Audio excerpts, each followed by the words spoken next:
Usikii mazee, ndio nimetoka pale Healthwise kwa Dr. Moses Kihogu. Nimeipata vizuri, big up mzee mazee. Na kitu alikuwa anaongelea pale ilikuwa story ya kunyonga. So alikuwa anauliza, alikuwa na advice kama kunyonga ni kitu mzuri ama kunyonga ni kitu mbaya. Now aki-explain amesema that kama lazima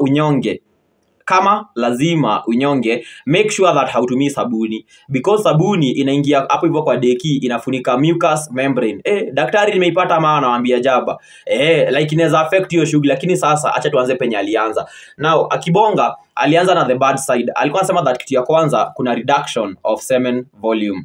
Hapo tutaguzia. Twende ya pili, burning sensation. Yani umemaliza kunyonga alafu ukienda kunyora unasikia ni kama unachomeka. Songori yake ilikuwa anasema that one inaweza kuwa ni lube. Kama lazima unyonge, tafuta lube za kufanya hiyo shughuli. Usinyonge dry fry na mkono. Na pia bado alikuwa anasema that usinyonge, unanipata, na any other lubricant, like tafuta lube, kuna specific ya hiyo kazi na ukitafuta utaipata. Juu alikuwa anasema that watu wengine wanamalizanga kunyonga alafu mtu amemalizia na injury, blisters. Mbona? Kwa sababu unanyonga mkono tupu. So alikuwa anasema hapa hivi essence ya kuleta lubricator mzuri ni ndio ufanye hiyo kunyonga like ikae kama senye ya ukweli, because kulingana na huyu daktari, hata mimi nimekaa nikashangaa. Daktari anasema hati hakuna difference yoyote between mechi, between kunyonga, hata between kuvaa CD, like zote ni the same, because ile energy enye ungemwaga ukinyonga ukiwa solo ndio the same energy. Unanipata? Enye unamwaga ukiwa na dem. Una get vile huyu daktari anasema. Ni daktari wewe, usijaribu kupinga mambo ya daktari. Na bado alikuwa anasema that kama wewe unanyonganga mara kadhaa kwa siku, like kunyonga mpaka imefika mahali ina affect daily schedule yako. Sijui kuna nipata, like yani hata ukiwa tao, ukiwa kwa mat unanyonga, uko kwa mall unakimbia mbio kwa choo unanyonga, unanipata. Na bado alikuwa anasema that kitu ya mwisho, kama kunyonga ni coping mechanism kwako, like ukiwa na stress unanyonga, ukiwa na guilt, like ukimaliza saa kunyonga, saa ni point nyingine unapatwa na guilt, wewe pia ni mtu mwenye unafaa uache kunyonga. Sababu yeye kulingana yeye anasema that stories zote za religion, stories zote za culture haziko kwa story ya kunyonga. Like juu Bazenga anachukulia aje kunyonga, we wazee ama nyinyi mnachukulia aje kunyonga? Now tukikuja kwa the good side, because according to yeye kuna the good side, anasema that ukihave masturbation, unanipata, inazuia STI, UTI, early pregnancy, gonorrhea na hizo vitu zote.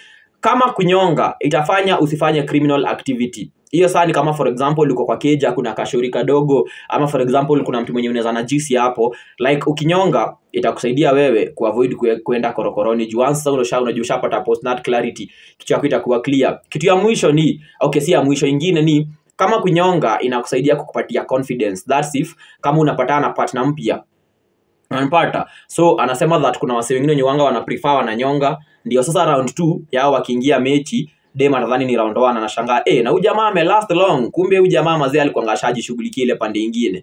Kitu kingine pia ni kama ni adventure, yani kama ukinyonga unataka kujua for example kama una lastingi dakika 5, unanipata. So ukinyonga hizo dakika 5 then ukamkunyonga tena, unafaa ujaribu vile utakazia hiyo mnyongo. We daktari nimewadanganya ama ni hivyo? Utafuta vile utakazia hizo manjoti zisitoke, like usimwage before dakika 10, like ina prolong. Hapo ni kwa shughuli ya adventure. Na bado alikuwa anasema if you want to reduce prostate cancer, bado unaweza kuwa unapiganga hiyo shughuli. In as much as anasema that kunyonga sio the only thing yenye inaweza reduce prostate, kuna vitu kama pia exercise, lifestyle, hivyo ndio alikuwa anasema. Na bado alikuwa anasema aje that kuna wale watu wazee wenye the more anazeeka the more muscles zinaendelea kuachana. So unaweza pata mtu wako 80 ama 70 ama hata 60, lakini akinyora mnyoro yendi like ananyora tu hapa hivi chini. So anasema that ile kitu unafaa ufanye one ni regular practice, ama ukuwe na regular sex, ndio hizo muscles ziko fiti. Ama kama wewe una hizo shughuli sana, unaweza ingilia shughuli za kunyonga.